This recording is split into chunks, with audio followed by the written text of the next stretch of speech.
우리 진보 보수를 떠나서 국가 사회 공동체에서 스스로 추방돼야 될 사람임을 스스로 증명했다. 저는 그렇게.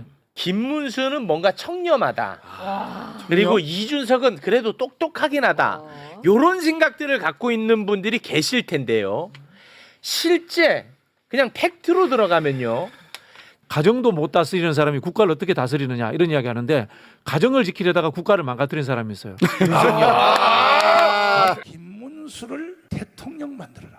그래가지고 내가 경기도지사 하고 있는 김문수를 찾아갔어요. 윤석열이 대통령 되기 전이요. 현역 경기지사 김문수를 찾아갔다고. 찾아가서 경기지사로 마치겠습니까? 더 큰 일을 한번 해보겠습니까? 이렇게 내가 물었어. 뭐 4배가 뛰었고 7억 달러가 차관이 30억 달러로 뛰어버렸거든요. 그리고 공적개발 원조도 저것도 역시 1,000억 있던 게 4천억 넘게 4배가 뛰어버렸어.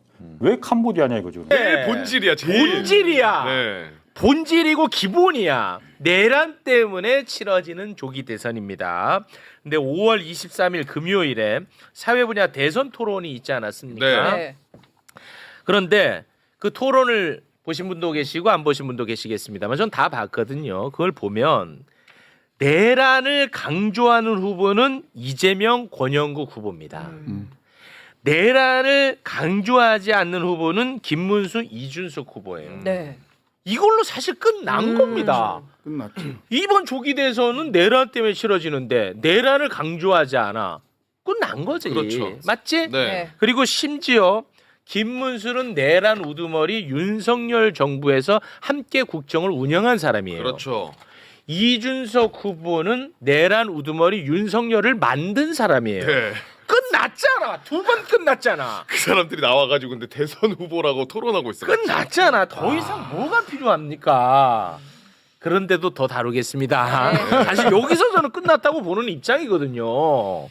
그거를 꼭 좀 기억을 해 주시고 네. 토론에 대한 이야기를 지금부터 나눠보도록 하겠습니다. 토론 총평 한마디씩 들으면서 강론으로 들어가겠습니다. 예, 이재명 후보는 일단 침착하게 잘 했다. 자기의 실점을 하지 않고 수성을 했다. 워낙 대군이기 때문에 쉽게 움직이지 않았어야 된다고 생각하고요. 김문수 후보는 1차에 정신 없었다는 평이 많았잖아요. 뭔가 네. 좀 흐렸다.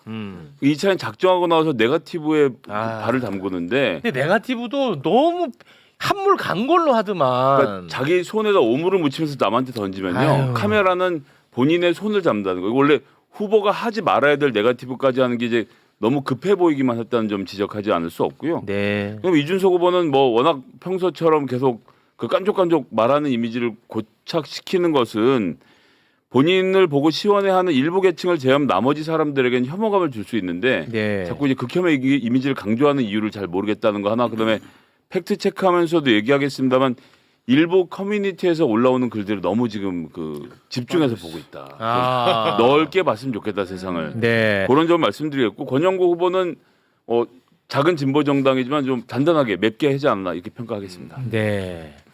저는 사실 대선 후보 TV 토론 수준이 안 된다라고 이제 총괄적인 평가를 하고 싶어요.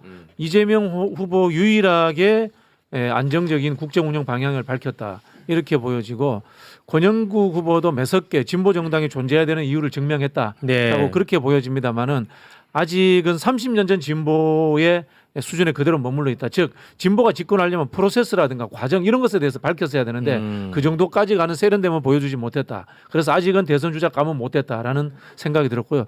김문수 후보는 그거 유튜버들 가가지고 이재명한테 질문할 거 수집해가 온 것 같았어요. 그거 유튜버 수집광 뭐 이런 느낌이 들었고요. 진짜. 이준석 후보는 제가 워낙 싫어하니까 솔직히 말씀드리면은 이 혐오와 갈라치기로서 한국 사회를 어떻게 하든지 간에 이 흠집을 내고 파열을 내기 때문에 우리 진보 보수를 떠나서 국가 사회 공동체에서 스스로 추방돼야 될 사람임을 스스로 증명했다. 저는 그렇게 결론 내리고 싶습니다. 총평 깔끔합니다. 이걸로 방송 많이 하고 다니셨나 봐요. 아주 깔끔하게 정리가 돼 있네요. 아니 뭐 평소에 그런 생각을 하는데 벗어나지 않더라고요. 이준석은. 예. 예. 그 사실 이제 TV 토론에서 국민들이 제일 많이 보는 거는 뭐 팩트 체크도 중요하고 다 중요한데 제일 많이 보는 건 뭐냐면 태도예요. 대통령다운 태도를 가지고 있느냐가 가장 중요하거든요. 소위 이제 프레지덴셜이라고 얘기하는 가장 대통령다운 태도를 보여준 사람이 누군가 대략 눈에 다 대부분의 그렇게 보실 거고요. 사실 김문수 후보는 굉장히 무도했어요. 특히 그 뭐 별로 아프지 않은데 성남 의료원으로 가지 그랬어요. 뭐 이런 얘기는 사람이 해서는 안 되는 얘기예요. 선을 넘는 겁니다. 그래놓고 지금 따져고 보면은 그 경기도 소방 헬기 그 자기 전용 헬기처럼 타고 다녔던 사람이 누굽니까? 네. 김문수 후보잖아요. 네. 굉장히 무도했고 그 다음에 아까 말씀하신 대로 무지성 극우 유튜버들 막 가지고 와가지고 무지성했고 그 다음에 이준석 후보는 예의 그 무례했죠. 그 다음에 소위 그 SNL이나 이런 데 보면 그 무적의 논리 있잖아요. 저 훈계하시는 겁니까? 지금 꼰대질 하시는 겁니까? 딱 그 저한테 훈계하시는 건가요? 할 말 없으면 저한테 훈계하시는 건가요? 맞는 키야 맞는 키. 맞는 키야 그게 SNL 보면 그 나오잖아요. 네. 그래서 이제 근데 이제 국민들이 보기에 지금 말꼬리 잡는 사람이 대통령을 해야 되냐? 일머리를 잡는 사람이 대통령을 해야 되거든요. 말꼬리가 아니라 일머리를 잡을 사람이 누구였냐 보면 전체적으로 프레지덴셜 대통령다운 태도를 보여줬던 사람은 이재명 후보였다라고 보입니다. 알겠습니다. 이제 정치에 관심이 없는 사람들, 그냥 느낌으로만 보는 사람들은 김문수는 뭔가 청렴하다. 그리고 이준석은 그래도 똑똑하긴 하다. 요런 생각들을 갖고 있는 분들이 계실 텐데요. 실제 그냥 팩트로 들어가면요. 정반대라는 것을 여러분이 만날 수 있을 겁니다. 김문수는 청렴과 정반대고요. 이준석은 똑똑과 정반대입니다. 네, 이 과장 아닙니다. 그거를 제가 하나하나 팩트로 보여드리겠습니다. 좋다. 네, 자 그럼 네. 출발합니다. 네. 먼저 이제 김문수는 일단 왜 출마한 건지 이해하기가 어려워. 뭘 하겠다는 게 없어 이거는. 그리고 옛날 문제를 고스란히 다시 꺼내들어서 이재명 후보를 비난하기만 했습니다. 김문수는 이재명 후보의 형님 정신병원 문제를 다시 또 꺼내들었어요. 일단 그 장면 잠깐 보고 오겠습니다. 이재명 후보는 아시다시피 지금 자기 형님, 친형님 제가 만났습니다. 저를 하도 보자 그래서 만났는데 그때 정신병원에 하도 보내려고 그러고 이러니까 했는데 이 형님을 바로 이 성남시장으로서 정신병원에 강제 입원시키려고 하다가 그것 때문에 형수님하고 욕을 하고 다투고 이렇게 된 거 아닙니까?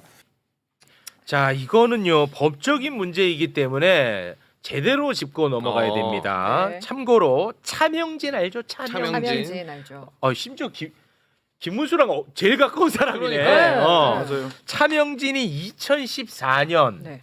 종편에 나와서 이재명이 형을 정신병원에 입원시켰다라는 발언을 합니다. 네. 그래서 이 발언 때문에 허위 사실로 700만 원 배상 판결을 받았어. 허위 사실이라고 해서 700만 원 배상 판결을 받았습니다. 그리고 검찰이 강제 입원 문제를 2018년에 그 문제를 문제 삼아서 이재명 지사를 기소를 합니다. 검찰에서. 네. 그러니까 형님을 강제 입원시키려 했다. 그러니까 이제 직권남용이다라는 이유 하나. 그리고 토론회에서 입원 여부를 부인했기 때문에 이재명 너는 거짓말을 했어. 이 두 가지 이유로 기소를 했어요. 네. 이거 다 알잖아요. 네. 대법에서 이재명이 거짓말한 거 아니다. 무죄 판결 났습니다.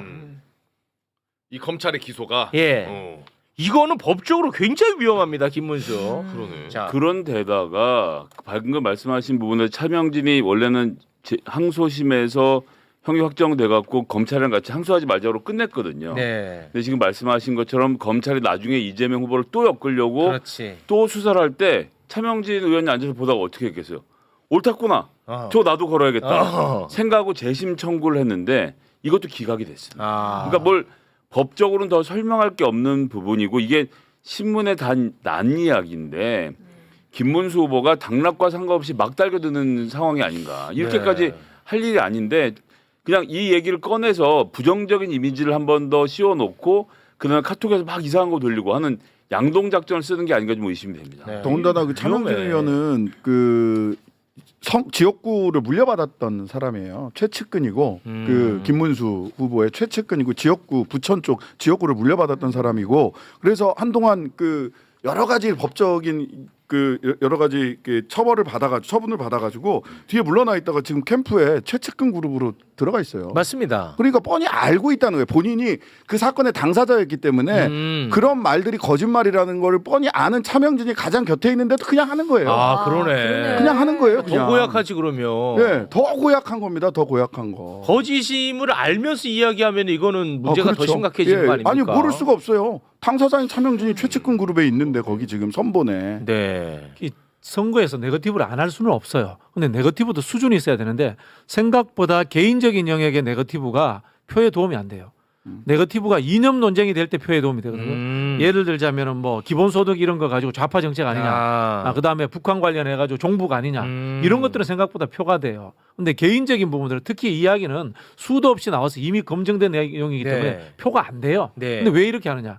시대에 뒤떨어진 사람인 거예요. 맞아. 옛날 거 주워오는 할 게 거예요. 없어. 이 딱 그런 사람은. 사람이고요. 맞아요. 이런 이야기를 해요.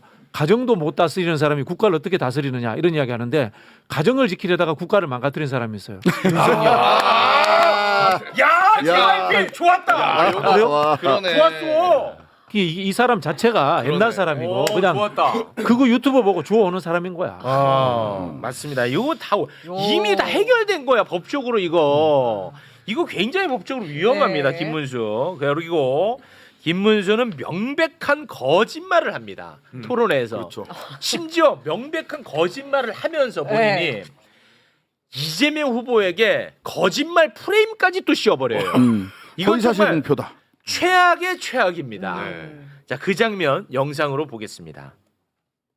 지금까지 하신 발언들을 보면 여전히 내란 세력을 비호하는 극우 세력을 비호하는 정광훈 목사가 감옥을 갔을 때 눈물을 흘린 그런 관계를 여전히 청산하지 못하시는 것 같은데 매우 안타깝다는 말씀을 드리면서 우리 그런 허위 사실을 이야기하면 안 됩니다. 뭐 눈물을 흘리는 거는 정황훈 목사 가서 무슨 눈물을 흘리는지 그 말이 안 되는 거짓말을 또 계속 여기서 하시면 눈물이 그것도 허위 난다라고 사실 한 유포죄죠. 영상이 있던데요.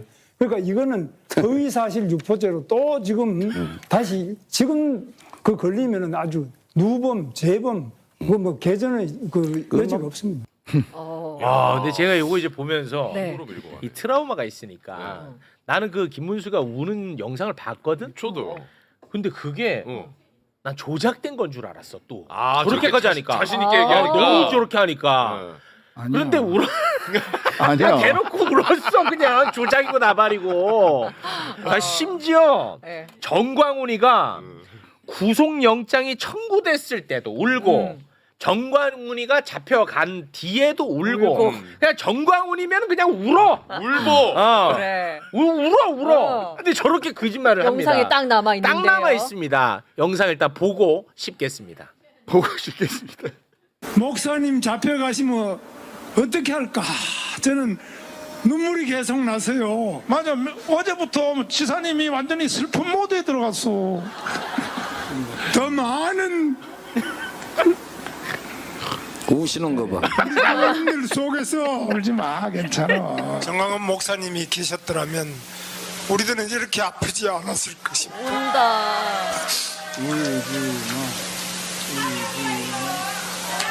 그거 뭐야? 지금 이 자리에 오셔야 될 분은 제가 아니라 우리 정광훈 목사님입니다. 우네. 아니 저렇게 무슨 애 다루듯이 옆에서도 아이고 우네 우시는 거 봐. 슬픈 모드에 들어갔어. 들어가셨죠. 완전히 갖고 놉니다. 갖고 놀아, 갖고 진짜. 놀아. 어떻게 이렇게 대놓고 거짓말을 하냐 이겁니다. 제가 그래서 이거 실시간을 보다가 그 영상 찾으라고 지시해놓고 만들었는데 제가 온라인 소통단이 만들었던 그림 1번 잠깐만 보여주시겠어요? 제가 생각한 지난번에 최고 히트작인데 예. 보여주실 수 있으면 준비해서 보여주시고요. 하여튼 그런데 저는 이거 보면서 드는 생각이 어떻게 이렇게까지 거짓말할 수가 있나? 울었다. 이게 팩트 체크야? 이게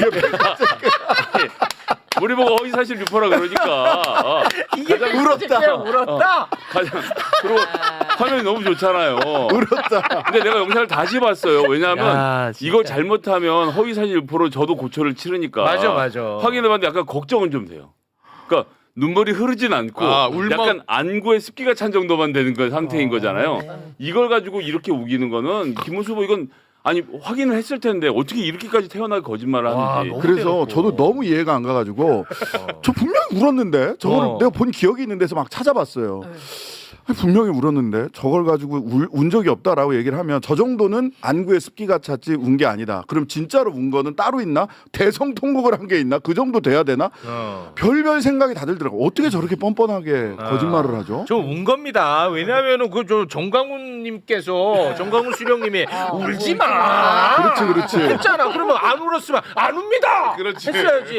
근데 운 이게 거야. 저희가 정말 걱정해야 되는 것은 뭐 가능성이 굉장히 낮긴 하지만 김문수 후보가 당선이 되면 우린 김건희 보내고 전광훈 맞이하는 거예요. 맞아. 어떤 면에선 훨씬 더 비중 있는 맞아요. 역할일 수 진짜 있다라는 점을 그러니까 김문수 후보가 지금이라도 완전히 절연을 하고 내가 옛날에 울었지만 그때는 뭐 사정이 있어서 그랬고 지금은 아무 사이도 아니다라고 말하면 좋은데 맞습니다. 지금도 앞에서 정광훈 후보하고 정광훈 목사와 관계를 좀 정리해야 되는 거 아니냐라는 점잖은 질문에 거짓말하지 말라고 화내는 장면이 있잖아요. 그렇습니다. 이게 정말 심각한 겁니다. 절연을 할 수 없는 입장이라는 그러니까 방증이죠. 그런가 보죠. 네. 김문수 후보는 이렇게 얘기하든 저렇게 하든 그냥 정광훈이 밀어주고 윤석열이 끌어주는 후보예요. 그냥 딱 그 가운데 있는 거예요. 정광훈이 밀어주고 윤석열이 끌어주는 후보 아니었으면 후보가 됐어요? 후보도 안 됐어요. 맞습니다. 맞아요. 예.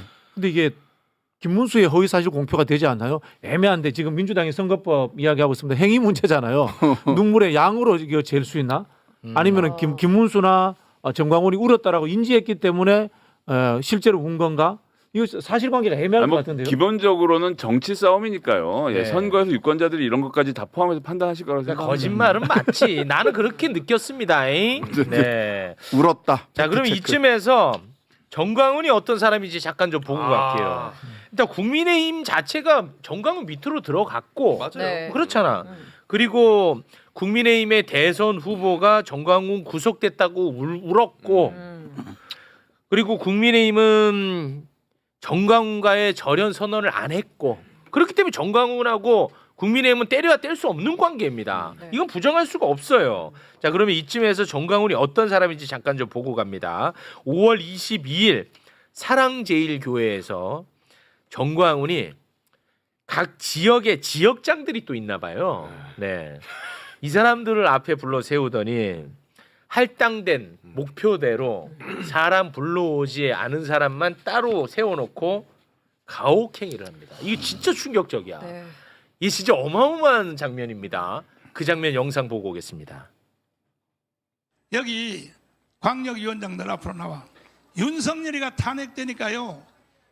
이것들부터 군기가 빠진 거예요 벌써. 빨리빨리 나와. 동작이 왜 느려. 이거 전부 방위 출신이야. 왜 이래 이거. 와, 번호 해봐 번호. 나이들도 많아. 네. 그러니까. 왜 16이야. 20명이잖아. 20명. 이것들이 군기가 빠져가지고 이 개들이 말이야. 이 자식들이 말이야. 와, 이 야, 이 들아, 들아. 웃는 거 봐 앞에서는 깔깔거리면서. 대가리를 박는다 실시. 어이구 뭐야. 아니, 니들 때문에 나라가 망해. 니들 때문에. 잘하네. 니들 때문에 저 나라가 평소에 망하니까. 자주 했다는 거예요. 노인들이야. 네.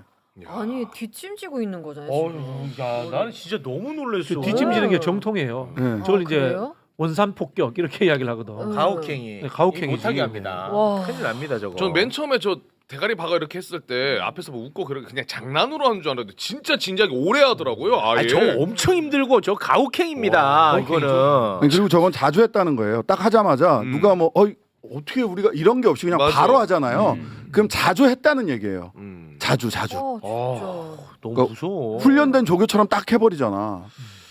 이게 뭐 하는 짓거리입니까? 군대에서도 못해요 저거 지금 하면 가혹행위라서. 근데 욕도 진짜 입에 담기 어려운 상스러운 욕을 아니, 그냥 해요. 목사가 그죠. 목사인지는 모르겠는데. 목사라고 보기가. 와.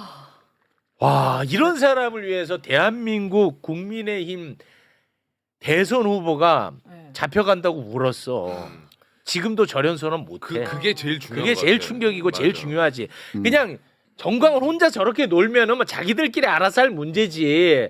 근데 우리는 그 문제가 아니잖아. 맞아요. 그렇죠. 근데 이게 놀라운 건 이번에 대선에 출마한 사람 중에 무려 3명, 김문수, 구주화, 그다음에 황교안까지 3명이 전광훈의 영향력 아래서 성장하고 스타가 그래. 되고 키워진 사람이에요. 구주화는 물론 지금 뭐 후보는 네, 사퇴했습니다만 사퇴했죠. 지금 보수에서 이런 사람이 차지하는 비중이 이렇게 커질 때까지 멀쩡한 보수는 뭘 하고 있었던 것이고 이제 와서는 당원의 상당 부분을 잠식해 들어오니까 의원들도 나와서 이건 안 된다고 말을 못 하는 거예요. 이 정도는 해야죠. 그 보수라고 하는 사람들이 이야기할 때 뭐 자기들끼리 자유우파 뭐 또는 뭐 보수우파 이런 이야기하는데 저 행태 자체는 그냥 전체주의예요. 파시스트예요. 맞습니다. 정상적인 보수로 볼 수 없는 겁니다. 네. 그러니까 보수라고 부르면 안 되는 세력이라고 저는 그렇죠. 생각을 합니다. 그냥 전체주의 세력 라고 부르는 게 맞다고 생각을 하고요. 그 소위 그 제도권 안에 보수를 자처하던 국민의힘 의원들은 진짜로 반성해야 될 게 뭐냐면 원래 저런 극우 극단주의 세력들이 제도권 안으로 들어오려고 많이 노력들을 합니다. 뭐 10년, 20년 막 걸려서 외국에선 들어와요. 근데 우리나라는 저 전광훈 세력을 들어오라고 카페트 깔아줬어요. 맞습니다. 초대를 했어요. 제도권 안에 있던 사람들이 네. 모두가 책임이 있는 겁니다. 그래서 제도권 안에 있던 그래서 뭐 국민의힘 뭐 나가면 배신자가 되냐 안 되냐 하는 소리 전부 다 자기들 입장에서 하는 얘기예요. 네. 한국 정치 입장에서는 저쪽 저런 전체주의 세력과 절연하지 못하고 심지어는 카페트 깔고 그 제도권 안으로 데리고 들어온 사람들이요. 네. 전부 다 정계 은퇴해야 됩니다. 그렇습니다. 그 심판받아야 되고요. 저희가 놓치는 거 제가 하나 말씀드리고 싶은데 원자력에 대한 신봉이 있잖아요. 이게 극우들의 표상이에요. 우리는 윤석열부터 해서 그 원자력 이런 이야기를 하니까 보수는 다 원자력을 신봉하는 줄 아는데 그렇지 않아요. 실제로 우리나라에서 신재생 에너지 정책을 최초로 한 게 누군지 아세요? 이명박이에요. 중도 우파에 어떻게 보면은 그다음에 아리백이라는 것을 유럽에서 최초로 선언해서 핵 없는 국가를 만들겠다고 한 게 독일의 메르켈이에요. 중도 우파예요. 즉 신재생과 원자력 에너지를 없애겠다고 하는 것이 중도 보수에서 전 세계적으로 이렇게 전면화가 됩니다. 네. 그럼 원자력은 뭐냐? 미국의 이 네오콘이라든가 트럼프 일당들 극우들이 만들어낸 논리예요. 원자력 신봉. 이거 지금 우리 보수들이 놓치고 있는데 보수도 원자력을 원래 싫어하는 겁니다. 이거 아셔야 돼요. 좋은 지적입니다. 자, 그리고 김문수는 명백한 거짓말을 또 합니다. 자신은 부정선거를 주장한 적이 없다고 토론회에서 대놓고 거짓말을 합니다. 그건 직접 일단 거짓말하는 장면부터 보고 오겠습니다. 윤석열 씨가 제기하는 부정선거 의혹을 정당하다고 지금 말하고 계시는 겁니까? 답변해 보시죠. 그건 제가 지금 답하는 문제도 아니고 윤석열 대통령이 부정선거 의혹을 제기하는 거는 그분이 한 것이지 제가 한 것도 아니고 저는 한 번도 그런 문제를 제기한 적이 없습니다. 그래서 네. 그건 제대로 그런데 부정선거 의혹을 한 번도 없다고 얘기했죠. 한 번도 없다고 얘기했습니다. 그런데 뭐 멀리 갈 것도 없습니다. 불과 한 달 전 국민의힘 경선 토론 과정에서 김문수는 부정선거를 강하게 주장을 합니다. 그 장면 영상으로 봅니다. 부정선거론에 동조하십니까? 부정선거가 있다. 우리나라의 선거 관리가 부실하다. 그래서 지금 특히 사전투표제도는 많은 문제를 가지고 있다. 이 고쳐야 된다. 이 부분은 저는 강하게 주장을 하고 있습니다. 강하게 심지어 강하게 주장을 하고. 아니 도대체 어떻게 할 거야? 이거는 야. 아니 어떻게 이렇게 거짓말을 막 그냥 대놓고 해? 이게 오랜 기간 동안 전광훈 목사하고 단련되는 과정에서 다 있었던 일입니다. 몇 가지만 저게 짚어보면요. 밀고 가네. 2020년 9월에 본인 페이스북에 딴 데도 아니고 본인 페이스북에 4.15 부정선거 국민투쟁본부 진실버스 투어에 함께했다라는 글을 올립니다. 여러분들 잘 아시는 것처럼 옛날에 이승만 3.15 부정선거 있잖아요. 여기에 빗대갖고 이 보수주의 사람들 중에 말할 때 4.15라고 말하는 사람들 의심해야 된다고 우리 이준석 후보가 옛날에 가르쳐준 적 있죠. 네. 4.15. 이 4.15 부정선거 얘기하는 겁니다. 그다음에 4월 30일에 기독자유통일당 4.15 총선 투표함 증거 보전 신청 기자회견에 김문수가 직접 참석을 했습니다. 그렇게 됐고 2021년 6월 28일에는 4.15 총선 무효 소송 재검표가 진행되는 인천지법 인근에 열린 집회에 참여하기도 했고요. 그다음에 방금 보셨던 저 문제 제기까지 포함해서 이분은 이게 거의 신앙이자 신념이에요. 그리고 사전 투표가 문제가 있다. 뭐 하면서 여기서 제가 뭐 입에 담기도 부끄러우니까 김문수 후보가 그렇게 얘기한 건 아니지만 뭐 형상 기억 종이부터 시작해서 이 여러분들 잘 모르시는 분들 내가 간단하게 말씀드리면 사전 투표용지를 통째로 전국을 다 갈아치운 다음에 국정원 막 이렇게 해갖고 선관위 중앙 서버 컴퓨터를 해킹해갖고 그 숫자를 맞춘다는 게 부정선거의 기본 원리거든요. 이렇게 하려면 우리나라에 지금 선거 사무에 종사하는 사람 100만 명이 넘어가는데 누구를 매수하겠다는 얘기인지. 그리고 500건이 넘는 검표 소송을 해서 법원에서 투표함을 열고 표를 깐 적이 있습니다. 네. 실물표를. 네. 한 번도 결과가 뒤집힌 적이 없어요. 그렇습니다. 이 정도 하면 여기에서 이거 주장하면 이건 신앙으로 봐야 돼요. 이건 정치 영역이 아닙니다. 정확합니다. 야, 근데 저렇게 대놓고 거짓말을 한다. 근데 반대로 예를 들어 이재명 후보가 저런 식으로 대놓고 뭔가 거짓말을 했다? 큰일 저는 났지. 이 내란 상황이라도 네. 나는 휘청거린다고 봅니다. 맞아요. 예, 아니 진짜 그리고 언론에서도 엄청 했었거든. 이거 관련해서 언론에서 문제 제기 잘 안 하지 않아요? 거의 안 이것도? 나오지. 네. 거의 안 나옵니다 지금. 정말 심각합니다. 자, 그리고 김문수 그래도 뭐 사람은 좋다 뭐 이런 평가 자꾸 받는데 이거는 전혀 있을 수 없는 평가입니다. 김문수는요, 사람이 죽을 뻔했던 일을 문제를 잡는 잔인성을 이번에 보였습니다. 자칫 목숨을 잃을 뻔했던 이재명 후보에게 왜 헬기로 이송했냐라는 공격을 또 했습니다. 근데 이 얘기는 우리가 당시에 워낙 많이 했기 때문에 그 얘기를 또 하는 그 의미가 없어요. 네. 그러니까 간략하게만 좀 보고 오겠습니다. 작년 1월 달에 부산에 가셔서 불행하게도 그런 어려움을 겪으셨는데요. 서울대병원으로 옮기셨는데 이 과정에 또 이제 헬기를 타고 오셔가지고 네. 굉장히 이게 황제 헬기 아니냐. 저 사람 대통령 되기 전에 완전히 황제 행세를 하는 거 아니냐. 네. 자, 뭐 요 사안에 대해서 우리가 워낙 많이 했으니까 그거는 오늘은 뭐 특별히 다루지 않고요. 진짜 황제는 누구냐? 바로 김문수 도지사입니다. 왜요? 김문수입니다. 김문수 도지사입니다. 네. 이게 진짜 황제고 정신 나간 도지사입니다. 김문수 도지사는 경기도지사인 시절에 경기도에 산불이 났을 때 네. 산불이 난 날 그날 네. 그 당일에 네. 소방 헬기를 타고 본인이 이동을 합니다. 불이 났는데요? 불 난 곳으로 간 게 아니에요. 어. 불과 관련 없는 이동. 심지어 소방 헬기가 총 3대인데 2대가 나간 상태에서도 그 한 대를 타고 이동을 해. 산불이 나 있는 와. 상태에서 예. 다른 진짜? 일정을 위해 다른 일정을 위해 그래서 불 났을 때 소방 헬기를 이용한 것만 잠깐 추려봤습니다. 자, 2009년에 산불 발생한 날인데요. 김문수는 그 와중에 소방 헬기를 타고 3월 17일 골프장 논란 관련 기자회견 참석한다고 타고요. 4월 10일 무슨 상담센터 방문차로 또 탑니다. 5월 7일에는 당시 국무총리 현장 방문 수행 목적으로 타고 5월 9일에는 도민체전 개막식 간다고 소방 헬기 탑니다. 와. 불난 당일입니다. 불난 당일만. 당일에. 와. 그리고 2009년 1월부터 14년 7월까지 43차례나 썼어요, 소방 헬기를. 저렇게 마음대로 쓸 수 있는 거예요? 헬기를? 그 뭐 권한은 있지 도지사한테. 그런데 소방 안전 권한이 예. 저 때까지만 해도 광역 시도에 있었어요. 그러다가 네. 이제 문재인 정부 때 중앙 정부로 이관됐기 때문에 쓸 수 있는데요. 제가 전직 시도 도지사 하신 분한테 들어보니까 그게 그렇게 좋대요. 소방 헬기 타는 게. 남들 차 막혀가지고 못 가고 있을 때 혼자 헬기 타고 손 들고 가면은 그 기분이 너무 좋대. 중독된대. 그 이야기 제가 들은 적이 있습니다. 그럴 수 있겠네. 이게 어떻게 해서 세상에 드러나게 된지 아십니까? 네. 2014년 10월 국정감사에서 그 당시 행안위 간사였던 정청래 의원이 보좌관 아, 김성애. 그때 보좌관이 저였죠. 김성애야? 보좌관 김성애야? 예, 물론 소방이 제 담당은 아니었기 때문에 제가 했다고 말씀드리지 않겠습니다. 어쨌거나 정청래 의원이 그때 문제 제기를 했는데 이때 자기들도 찜찜하잖아요. 그러니까 소방 측에서도. 그러니까 도지사 수행을 나가놓고 그 일제는 뭐라고 적었는지 아십니까? 일지에 훈련.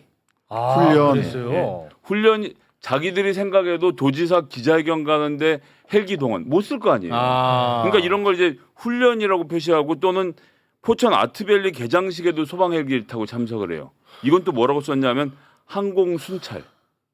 한국 순찰로 썼어. 예. 와. 이렇게 도를 장악하고 황제 의전을 즐겼던 사람이 김문수 지사라는 거를 여러분들이 청렴 꼿꼿 아무 상관없는 단어입니다. 사람이 말라 보이니까 저처럼 살이 있으면 쟤뭐 좀 먹었겠거든 싶은데 말랐다고 마른 게 아니에요. 그래. 그렇게 보셔야죠. 정반대야. 맞습니다. 청렴 꼿꼿과 정반대라고. 헬기 김문수네. 헬기 그래서 저희가 황제 그때 헬기. 정청원이 주장했던 게 그러니까 소방을 국가직으로 해야 된다. 지방자치단체 이렇게 갖고 놀면 그래서 그게 안 바뀐 된다. 거야. 그래서 이제 이런 일들도 있었기 때문에 맞아요. 바뀌게 된 거죠. 네.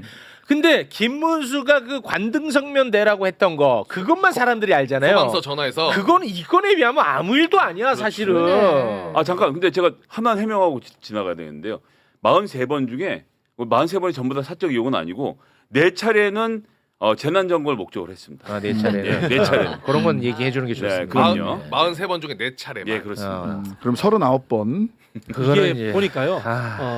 이재명 대표 입장에서는 굉장히 비인간적으로 보이고 그렇잖아요. 네. 그런데도 이재명 대표가 부산에서 병원에 있지 않고 서울에 왔다는 것에서 사과하더라고. 사과했어요. 근데 이게 그 이유가 있어요. 이 김문수의 질문 자체 이거는 부산 표심을 노린 거예요. 맞아요. 왜 부산 버리고 서울 갔어? 맞아요. 이야기를 계속해서 계속 이재명 하더라고. 대표한테 하고 싶은 아, 거예요. 네. 그런 뜻이에요. 예, 지금 부산이 그 민주당에서 내놓은 공약이 HMM 현대상선입니다. 옛날 현대그룹 계열사 중에 아주 큰 회사, 세계 아마 회사 중에 그 물동량 1위 회사일 겁니다. 그 회사를 부산으로 이전하자. 이런 이야기를 하니까 거기에 대한 방어 논리로 네. 부산 버리고 간 사람 네. 그거 하고 싶은 거예요. 그렇습니다. 그거 정말 나쁜 거지. 정말 나쁜 거죠. 이중으로 나쁜 거지 그거는. 그렇죠. 아 정말 진짜 너무 나쁜 정치인이라니까. 그러니까 뻔히 알면서 그러니까. 아 청렴이란 단어가 아예 붙을 수가 없는 사람이네. 붙을 수가 없는 사람이에요. 청- 내가 얘기한 게 청렴. 과장 아니지. 헬기 김문수. 예, 헬기 김문수로 가겠습니다. 캄보디아 건도 지금 이 정광훈의 강연 영상을 공개하셨는데 이게 이제 지금 논란이 되고 있어요. 예. 해당 영상은 24년도 9월 2일 부산 백스코에서 진행한 강연의 일부인데 작년 9월. 네, 작년 9월 정광훈의 강연 일부입니다.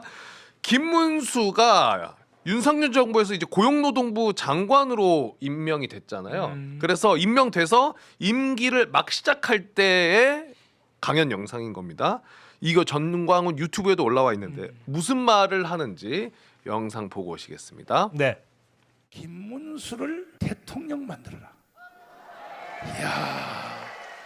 그래가지고 내가 경기도지사 하고 있는 김문수를 찾아갔어요. 윤석열이 대통령 되기 전이요. 현역 경기지사 김문수를 찾아갔다고. 찾아가서 경기지사로 마치겠습니까? 더 큰 일을 한번 해보겠습니까? 이렇게 내가 물었어.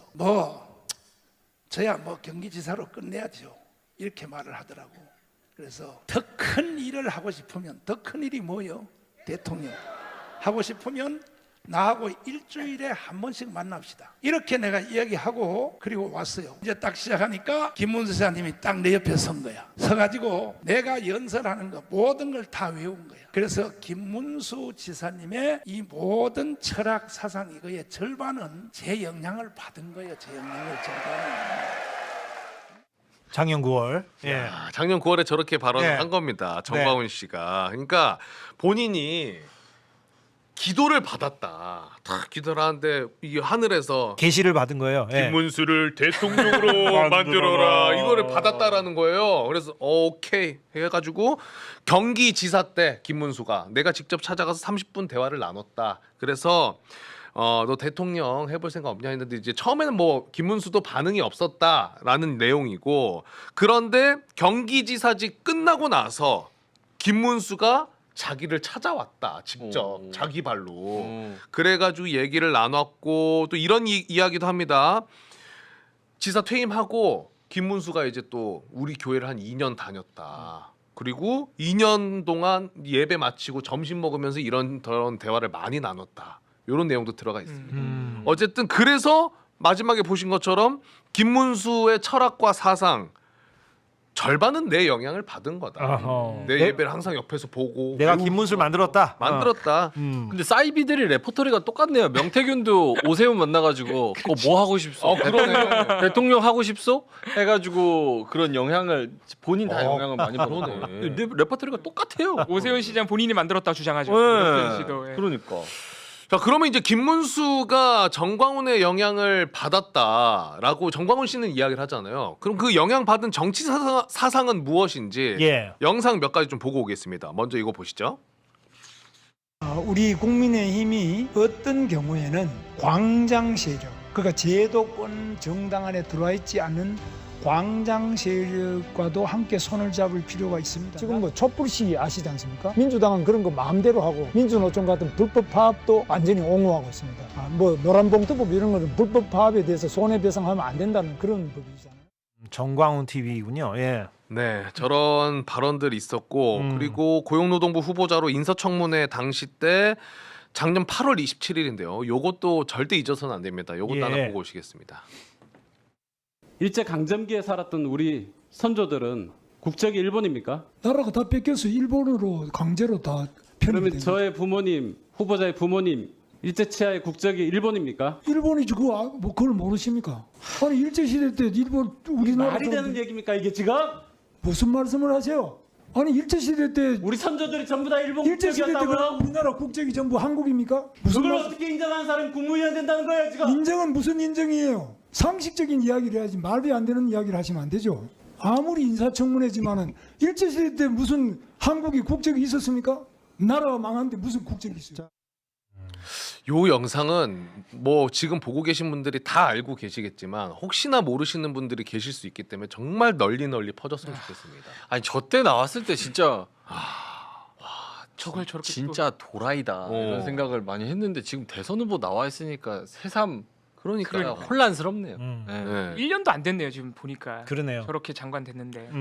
그러니까 지금 잊지 마셔야 될 거는 전광훈이라는 인물이 사이비고 정말 말도 안 되는 사람이라는 거는 대부분 알고 있잖아요. 그런데 그러한 전광훈과의 오래된 인연이 있었고 아까 정광훈이 찾아가서 대통령 이야기도 했다라는 거를 정광훈 주장뿐만 아니라 김문수도 한 19년도 잡지 인터뷰에서 본인도 직접 인정을 합니다. 그러니까 이거는 이미 크로스 체크가 된 거예요. 서로의 그런 관계에 있어서. 그리고 러브라인이. 자유통일당도 같이 했었고. 네. 근데 그 인물을 지금도 절연을 못하고 발언을 굉장히 조심해야 하는 그런 상황인 것 자체가 김문수가 그럴 일도 없지만 만약에 대통령 된다면 정광훈이 뒤에 있겠습니까? 아니 그 후보자 검증 관련해서는 그 김문수가 야인 생활을 했던 그 10년 그 기간에 대한 조명이 좀 부족해요. 맞아요. 기성 매체에서. 네. 예, 무조건 악의적으로 보도하는 얘기가 아니라 지금 김문수 후보가 토론회 같은 데서 비교적 점잖은 스타일로 얘기하다 보니 그 부분이 좀 가려져 있어요. 그 10년 동안 얼마나 극단적인 생각과 극단적인 발언들을 맞아요. 했는지 부분이. 근데 그 부분을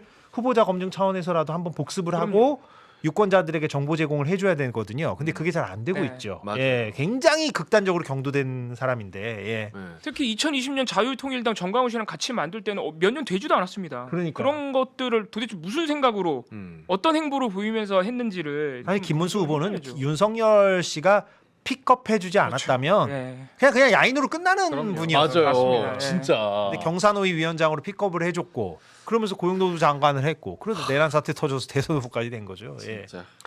그러한 김문수라는 인물이 말씀드렸던 것처럼 정광훈을 절연하지 못하고 계속해서 확실하게 이야기를 안 하거든요. 네. 그래서 둘의 관계가 더욱더 부각이 되는 건데 비상식적인 그냥 극우 사이비 인물인 이 정광훈 씨가 도대체 어떤 사람인지 알려주는 영상이 4일 전에 나왔습니다. 저는 이거 보고 정말 깜짝 놀랐어요. 과거의 영상인 줄 알았는데 불과 4일 전에 정광훈의 모습입니다, 여러분.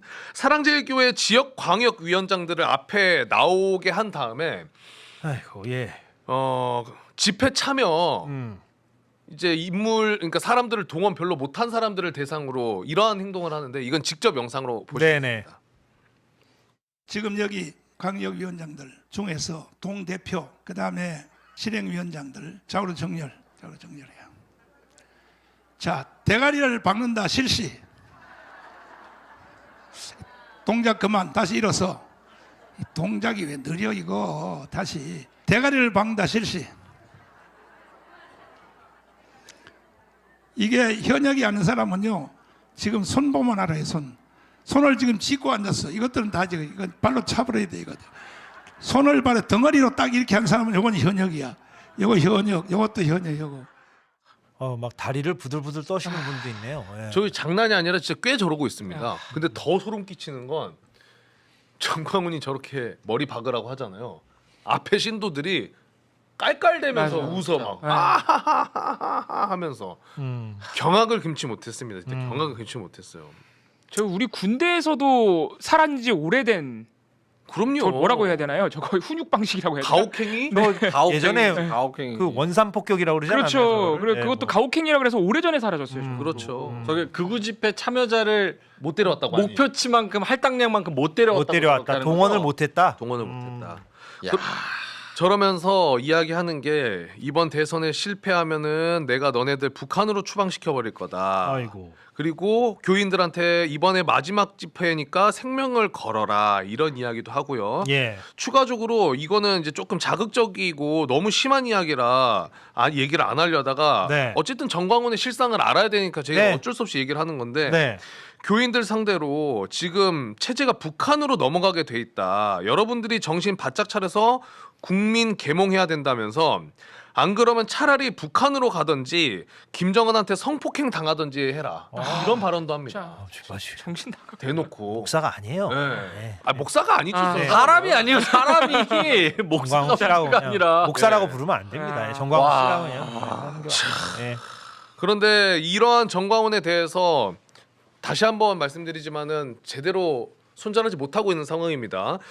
그냥 말장난으로 최근 들어서 교류하지 않고 있다라는 게 김문수의 주장인데 예. 3일 전에 토론회에서는 또 엉뚱한 이야기를 하기도 합니다. 요거 영상으로 한번 보고 오시겠습니다. 예, 토론해요. 제가 질문 하나 드릴게요. 지금 내란 수계 윤석열 전 대통령에 대해서 계속 비호하는 입장을 가지고 있는데 이 단절할 생각 혹시 없는지, 그리고 지금 정광훈 목사를 비롯한 극우 세력들과 여전히 깊은 관계를 맺고 있어 보이는데 최소한 그걸 단절해야 정상적인 민주공화국의 대통령이 될 수 있을 거라고 생각합니다. 정광훈 같은 극우 세력과 단절할 생각은 없는지 이 두 가지를 좀 묻고 싶어요. 제가 거꾸로 묻습니다. 이재명 후보는 진보당하고 같이 연합 공천을 해가지고 울산 북구에도 국회의원 당선시켰죠. 진보당의 이석기 바로 통진당 후예 아닙니까? 그러면 그건 내란이지. 그러니까 저 토론회 당시 때는 제가 보면서 이해가 좀 안 됐는데 오늘 정광훈 보도랑 이런 걸 전반적으로 보니까 김문수도 대가리를 몇 번 박았었나? 그래서 그거에 대한 두려움이 있나라는 생각도 좀 난 들더라고요. 아니 저렇게 대놓고 하는데 여기 땜빵이나 봐야 땜빵 있고 막 대가리를 몇 번 박았을 수도 있죠. 야인 시절 때는. 그러니까 지금도 아이고 이거 돌아가면은 또 우리 목사님이 나 대가리 박으라 하면 또 엎드려 뻗쳐가지고 몇 시간 있어야 되는 거야. 쫄아가지고 저런 건지 모르겠는데요. 그러니까 정광훈이 딱 이렇게 얼차려 시키고 이 새끼 왜 이렇게 어버버해? 토론 나가서 30분이 지났는데도 안 세워주면 어떻게 합니까 요즘 또 대가리 박아. 너 현역이지. 뒷짐 뭐 이러는 거 그러니까 정광훈 세력과 왜 절연 못하냐라고 물어봤는데 그거를 대답할 수가 없으니까 저렇게 딴소리를 하는 거거든요. 정신이 아닙니다 저거는. 자 그리고 제가 호응하지 않고 가만히 있었어요. 저희도 바라지 않습니다. 저희끼리 알아서 해낼게요. 네. 알아서 하고 마무리해주세요. 자, 그리고 이재명 후보가 또다시 또 하나를 묻는데 여기서 또 거짓말을 뻔뻔하게 합니다. 자, 이 장면도 한번 보고 오시겠습니다. 네. 말씀을 피하신 걸로 보면 단절할 의사가 전혀 없어 보이고 정광훈 목사가 감옥을 갔을 때 눈물을 흘린 그런 관계를 여전히 청산하지 못하시는 것 같은데 매우 안타깝다는 말씀을 드리면서 우리 그런 허위 사실을 이야기하면 안 됩니다. 뭐 눈물을 흘리는 거는 정광훈 목사 가서 무슨 눈물을 흘리는지 그 말이 안 되는 거짓말을 또 계속 여기서 하시면 눈물이 그것도 허위 난다라고 한 사실이죠. 영상이 있던데요. 자, 허위 사실이라고 이야기를 그냥 뻔뻔하게 하는데 여러분들이 한번 보십시오. 이게 울지 않는 것이다. 그냥 울먹인지 감격인지 팩트 체크 해야죠. 울컥인지 여러분들에게 맡기겠습니다. 보고 오시죠. 우리 목사님 잡혀가면은 절대로 안 되고 아버지 잡혀가시면 그 속에서 아까 목사님 말씀하시는 것처럼 더 많은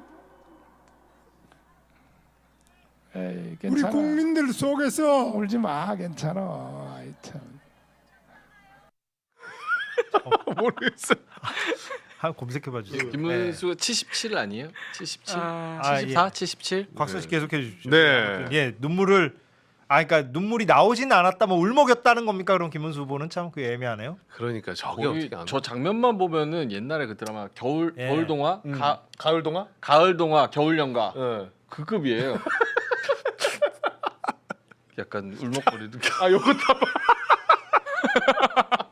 이거는 확실히 운 것 같은데. 확실히 온 것 같은데. 왜냐면 아까 그거랑 이거랑 지금 다른 장면이잖아요. 네. 다른 영상이라서. 영국 준신 프리랜서 기자 완전한 광기의 장면. 완전한 광기. 루나틱이잖아 루나틱. 완전한 광기의 광기의 장면. 심지어 나이는 김문수 후보가 전광훈 씨보다 3살 많습니다. 아, 그래? 전광훈 씨가 54년생, 야. 김문수 후보는 51년생입니다. 대단하네. 네. 예. 예전에 드라마 그 조인성 씨가 이렇게 막 물면서 발리에서 생긴. 아 그 유명한 장면 있죠. 아 나야. 아니 괜찮은데? 뭐 그런 거라고 생각하는 건가요, 김문수 씨는? 아휴, 어쨌든 저런 뻔뻔하게 거짓말을 하고 있다는 점 여러분 꼭 잊지 마시고 기억해 주시면 감사드리겠고요. 김문수의 어쨌든 방금 토론 장면을 보셨는데 이 토론을 보고 예, 이거요. 아, 요게 조금 심각합니다. 저도 예 기사 봤어요. 이게 뭐예요? 그 KBS 월드라는 아랍권 유튜브 계정이 있어요. KBS 월드 아라빅. 어쨌든 KBS 거죠. 네. 그런데 이 채널에서 실시간으로 이제 토론 과정에 저렇게 채팅으로 문수 오늘 잘하신다. 라고 실시간 채팅을 단 거예요. 이렇게. 토론회 때 이번 2차 토론 때. 네, 2차 토론 때. 왼쪽 보시면 나옵니다. 예. 네. 그런데 이제 이게 지금 조금 이슈가 되니까 현재 저건 뭐 삭제가 돼 있는데 계정 자체도 비공개 처리가 돼 있다고 합니다. 오른쪽이 이제 해명인가 보군요. 네. 네. 그래서 저거는 지금 무슨 계정이 도용되어서 그런 걸로 파악됐고 지금 현재 조사 중이다.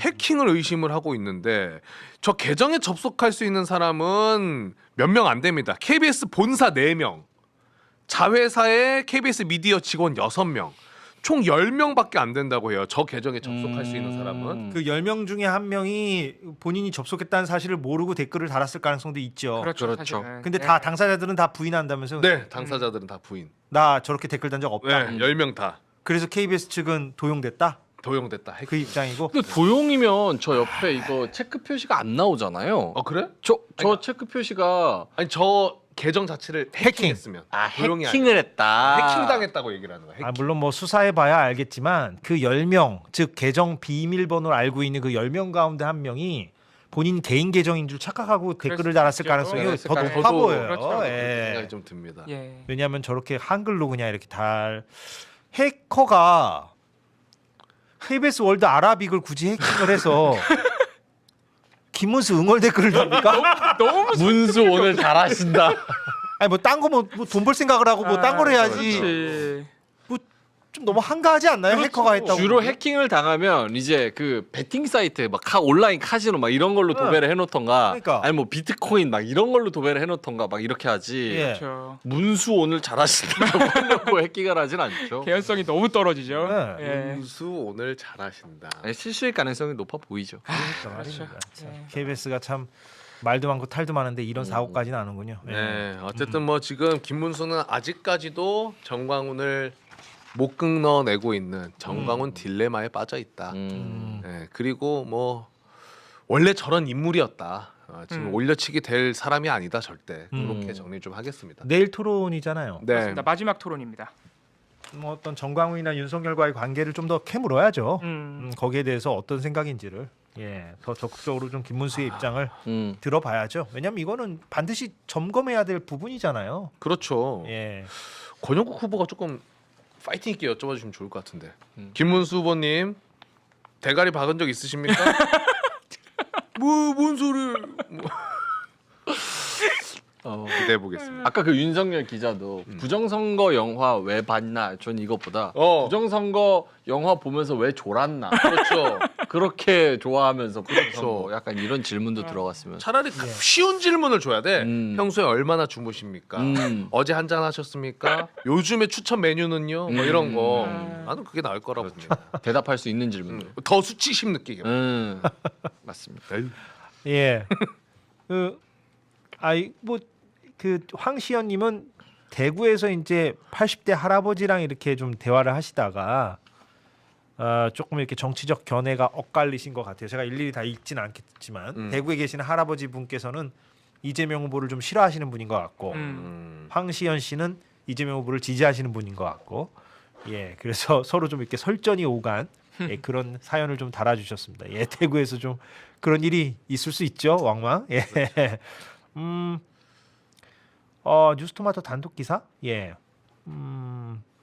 건진 게이트에 연루됐다라고 지금 지목되고 있는 통일교 압수수색을 대비해서 김수남 전 검찰총장을 만났다.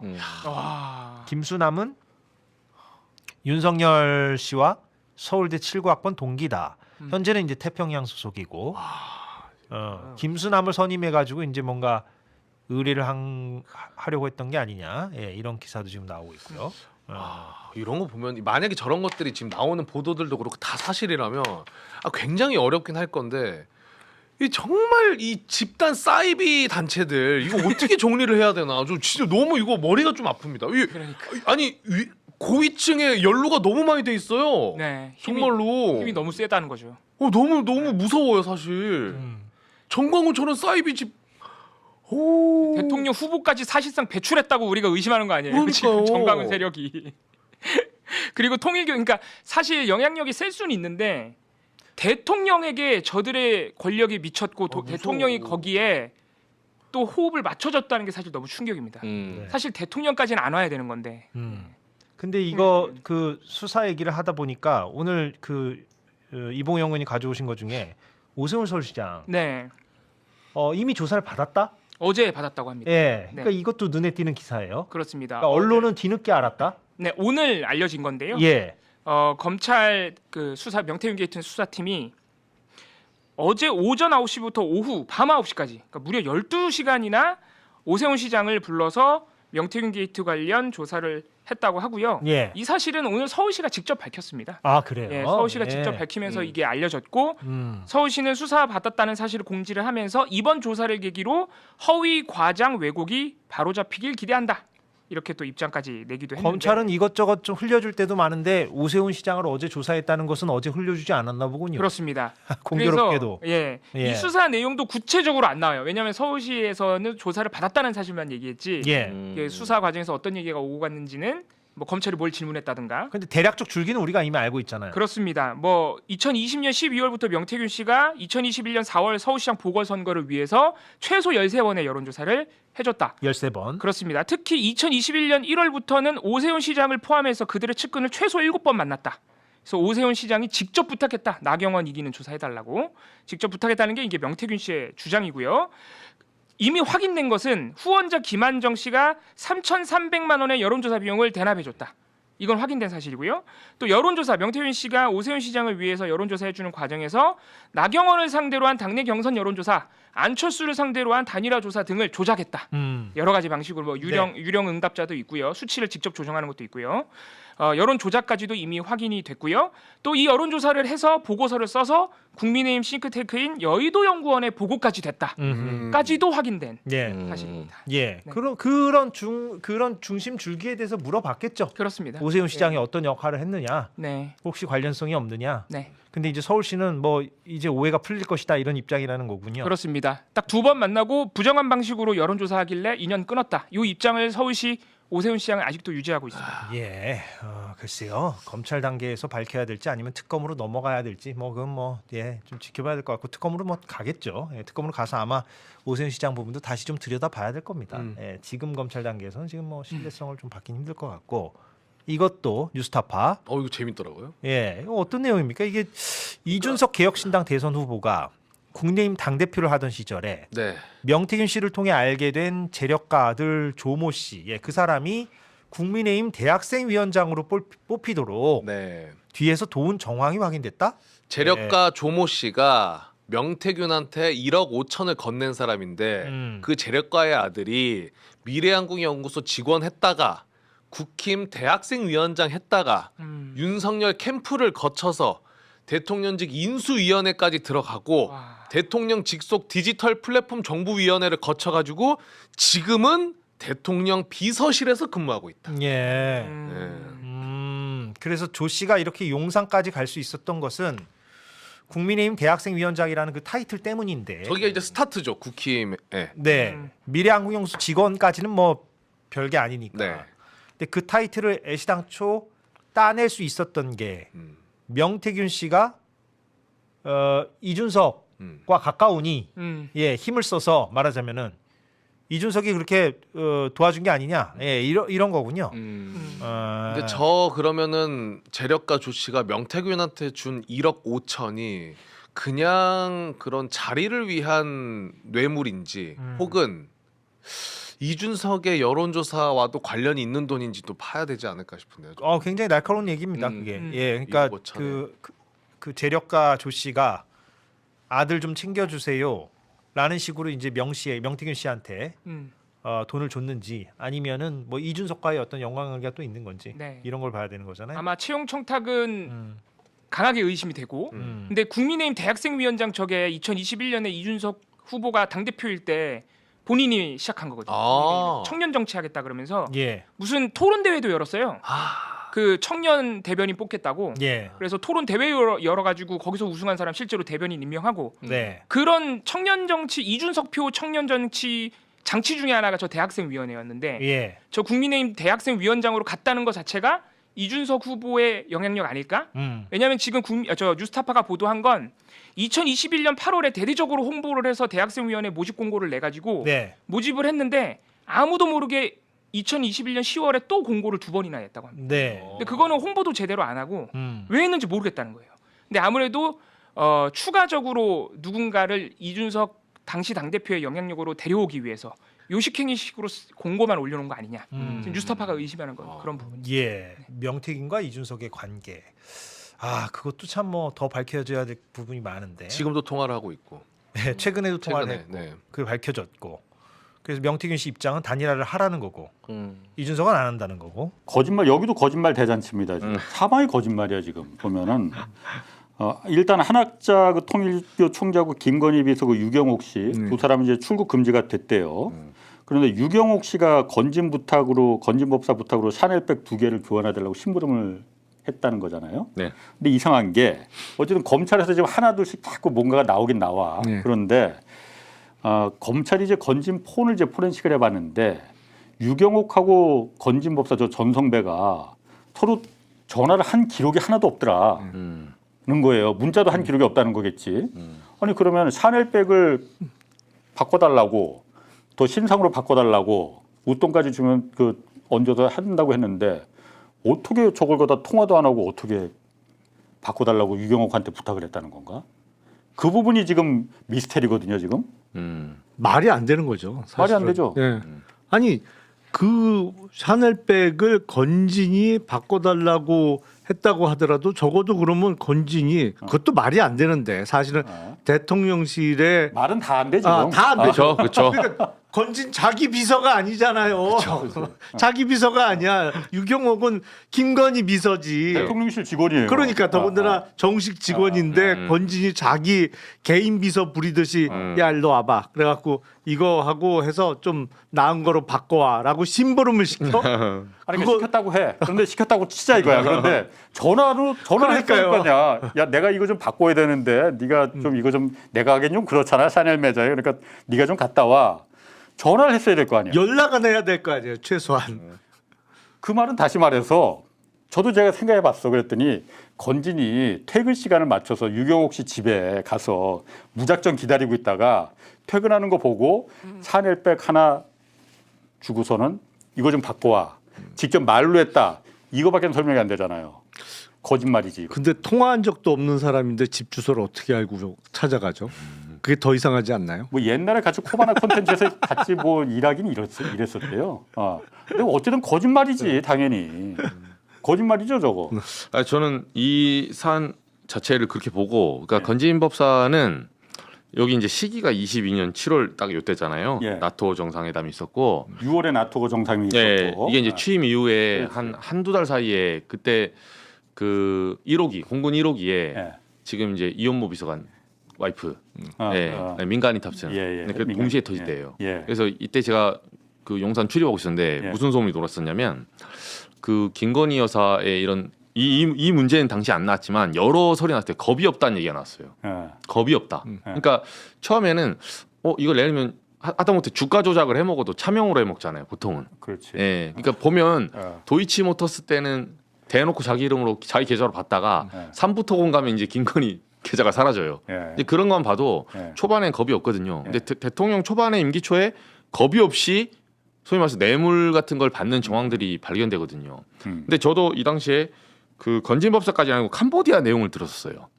그때? 캄보디아 쪽하고 용산 쪽하고 이렇게 회담하는 장면을 하나 좀 이렇게 캄보디아 그 지금 그 원래 거기 독재잖아요. 훈센 총리. 근데 큰 아들인가 작은 아들인가? 아들이 하죠. 훈만이라고.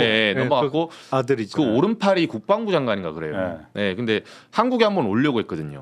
그래서 용산에서 이렇게 하는 그림을 하나 만들어 보려는 이런 소문이 돌았었어요. 근데 저희가 알아보니까 캄보디아가 같이 우리나라랑 사업할 수 있는 게 없어요. 그러니까 우리가 받을 수 있는 게 없어요. 사실상. 근데 그때 통신 인프라를 얘기하더라고요. 통신사들이 진출할 수 있는 한국 통신사가 그렇죠. 캄보디아에 그렇죠. KT나 이런 그러니까 국영망을 좀 까는 문제가 소문이 돌았었는데 아마 지금 지나고 보니까 살짝 수면 위로 나오다가 들어왔었는데 이게 퍼즐이 이제 이런 거 아닌가 싶어요. 그러니까 건진이 듣기로는 제가 이제 건진이 가족 패밀리거든요. 원래 힘이 셌기 때문에 건진의 처남 아들 딸 같이 움직여요. 뭐 찰리도 있고 뭐. 건진 혼자 안 움직입니다. 근데 건진 측근들한테 들어오면 제가 통일교하고 이렇게 친했냐 하니까 모든 종교랑 친하세요.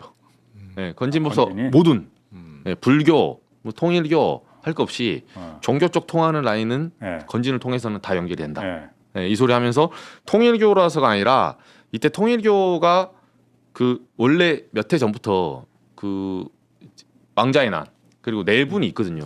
여기가 지금 정리가 잘 안 돼 있어요. 그래서 아들하고 그 문제가 건진이 여기서 양쪽에서 이권을 먹을 수 있는 그 판이라 생각했다. 이렇게 이제 초반에 얘기를 들었었거든요.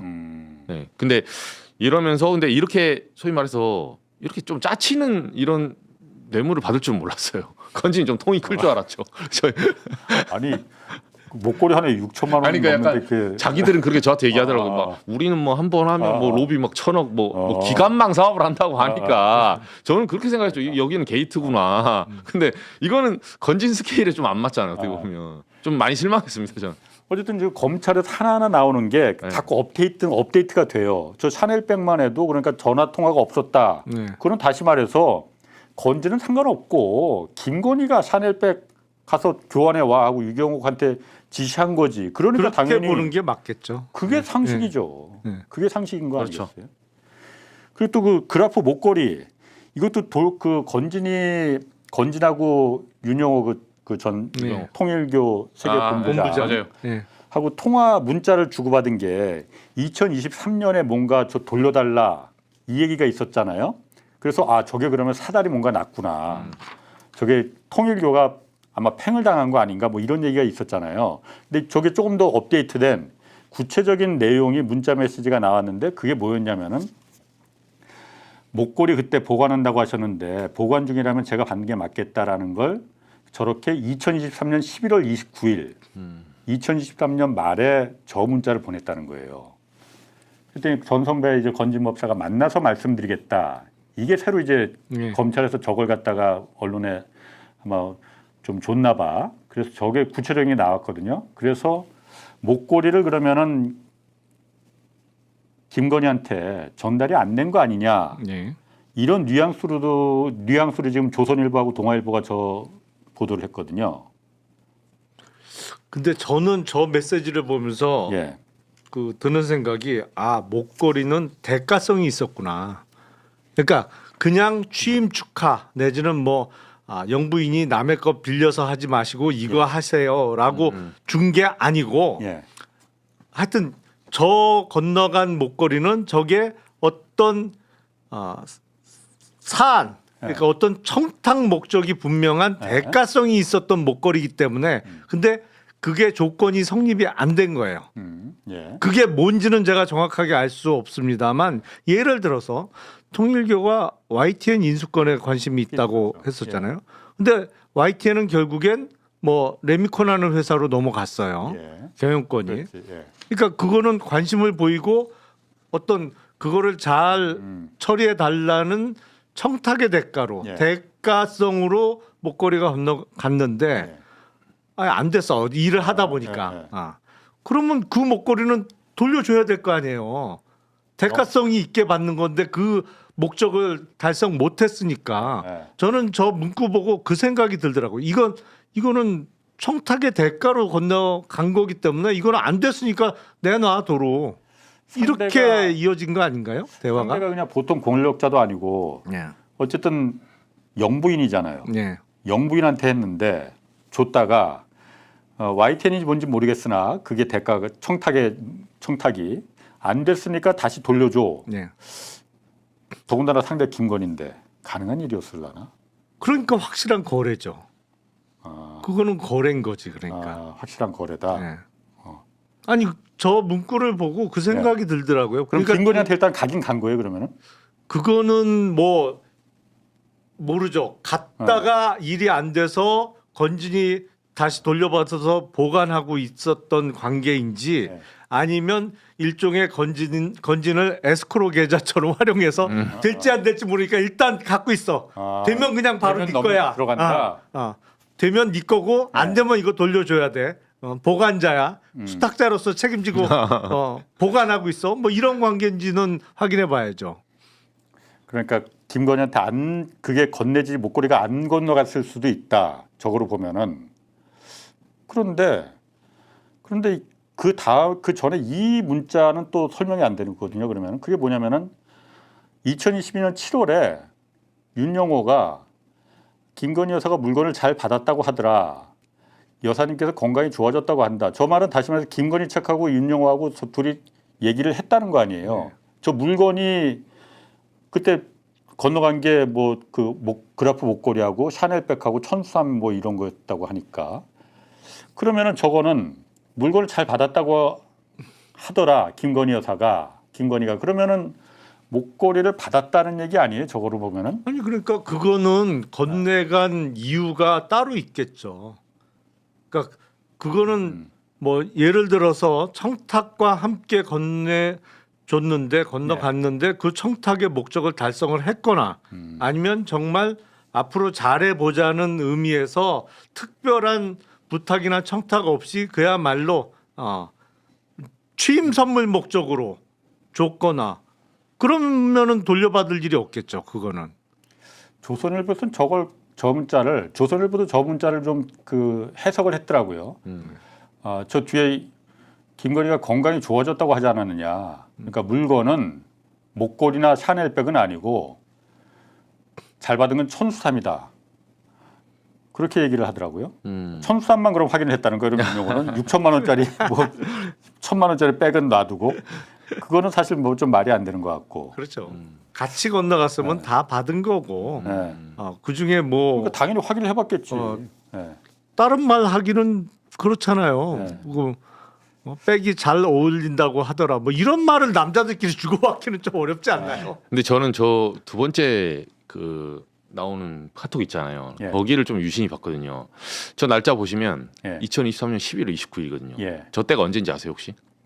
굉장히 의미 있는 날짜예요, 저게. 디올백 다음 날인가 뭐 그래요. 그렇죠. 최정 그 목사 전해준 동영상 공개된. 그러니까 이게 어떻게 의심을 하냐면 2022년 7월에 지금 선물이 쪼개기로 들어가고 있을 수도 있다고 저는 보는 게 최재형 목사가 딱 이 태클을 탔거든요. 최재형 목사 처음 연락한 게 2020 그러니까 대선이 있던 해 2020년 1월입니다. 한참 이제 네켓넥으로 이재명 후보와 하고 있었는데 그때는 윤석열이 좀 더 유리했거든요.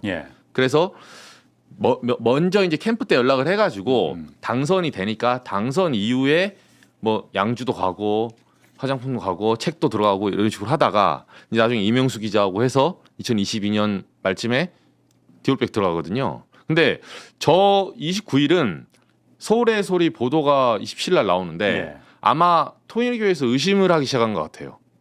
저 전달이 안 됐다는 거를.